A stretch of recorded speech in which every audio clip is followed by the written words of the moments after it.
Yes. Good morning to all. My name is Dr. GVSR NSA Shastri, Assistant Professor, Department of Commerce, PV Siddhartha College of Arts and Sciences, Vijayawada. Now we are going to discuss income from house property.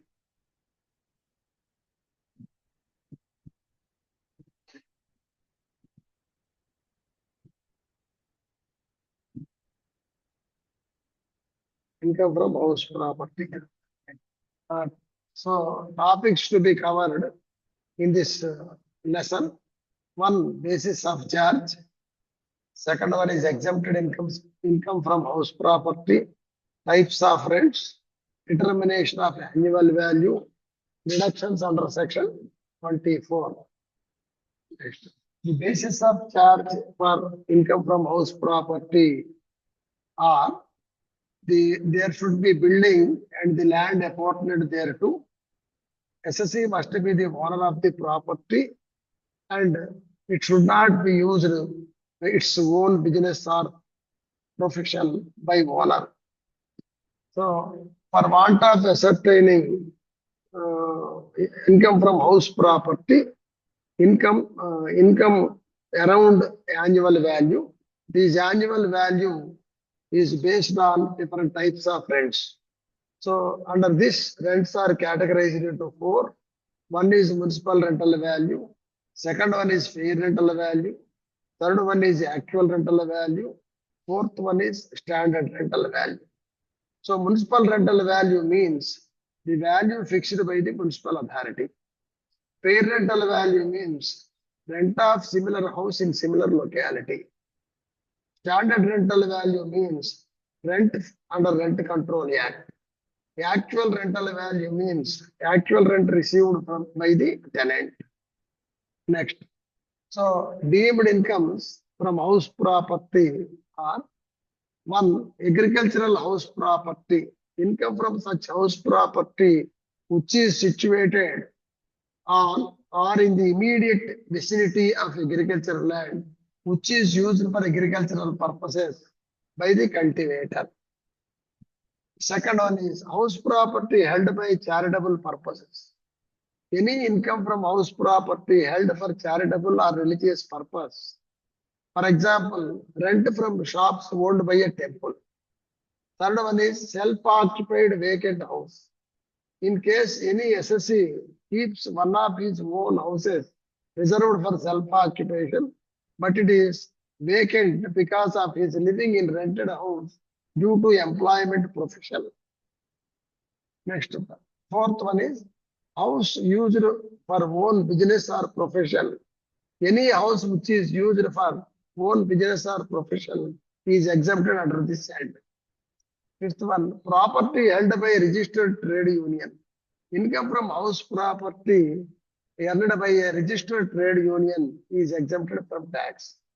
Next, income from house property held by local authority, scientific research institution, political party, or a university not meant for earning profits, and hospital or medical institution, these also not meant for earning profits, shall be exempted.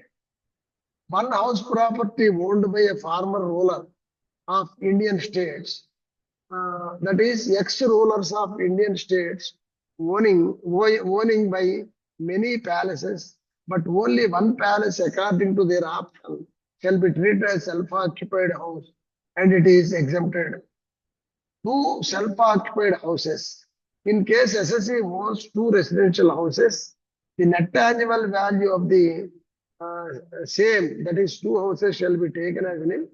If SSC wants more than two houses, those houses are treated as deemed to be let out. Next, the annual value is based on various types of rents. For the purpose of ascertaining annual value, houses are divided into various types. One is let out house property, another one is self-occupied, third one is partly let out and partly self-occupied, and part of the year let out and part of the year self-occupied, and house is not in rental condition. First one is self-occupied house. So in case of self-occupied house, NAV is taken as nil. In case of let out house property, there are three steps. First step is municipal rental value and fair rental value. Whichever is high will be taken. That is called notional rental value. This notional rental value is compared with the standard rental value. Whichever is lower will be taken. So the so obtained value is called expected rental value. This expected rental value is compared with the annual rental value.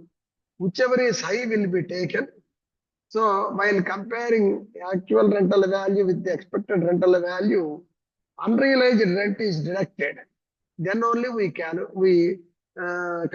it. Whichever is high will be the annual value. Out of this annual value, if any vacancy rent is existed, that is to be deducted. So the resultant figure is called gross annual value. From gross annual value, we deduct the municipal taxes paid by owner on cash basis. So then the resultant figure is called net annual value. Next. So third one is partly let out and partly self-occupied.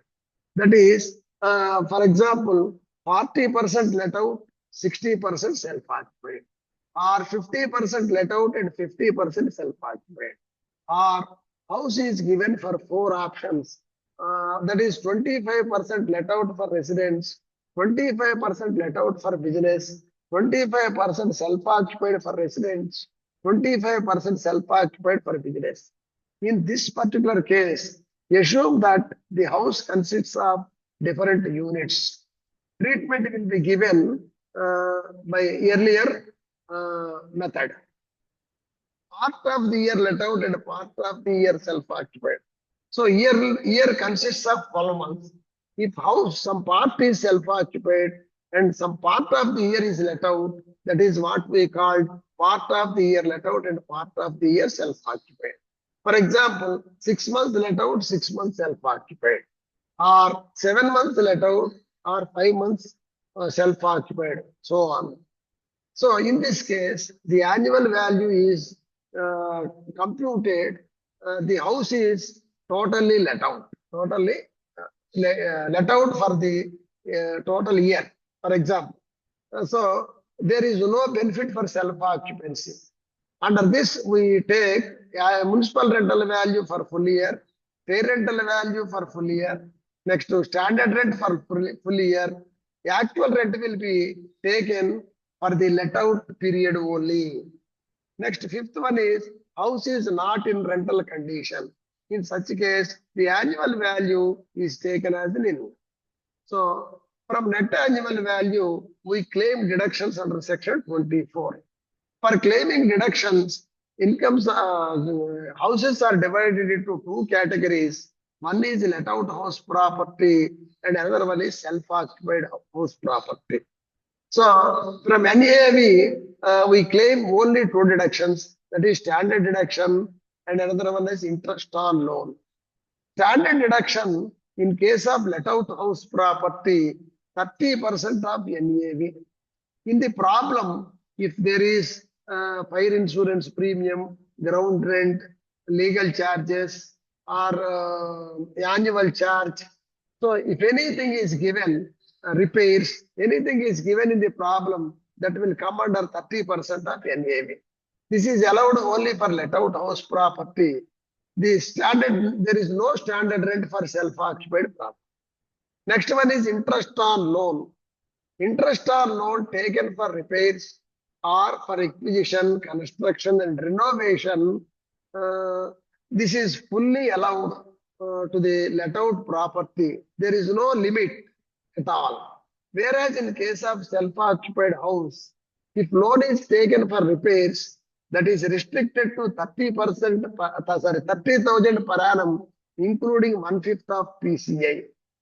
For acquisition, construction and renovation, there is another rule, that is, if loan is taken before 1491, it is 30,000 rupees per annum is allowed. including 1/5 of PCA. Whereas if loan is taken after 1/4/1991, 2 lakhs per annum is allowed, including 1/5 of PCA. PCA means pre-construction interest. It is to be ascertained from the date of borrowing to the date of repayment of loan or 31st March prior to the date of construction completed, which comes earlier. Thank you. Thank you, one and all.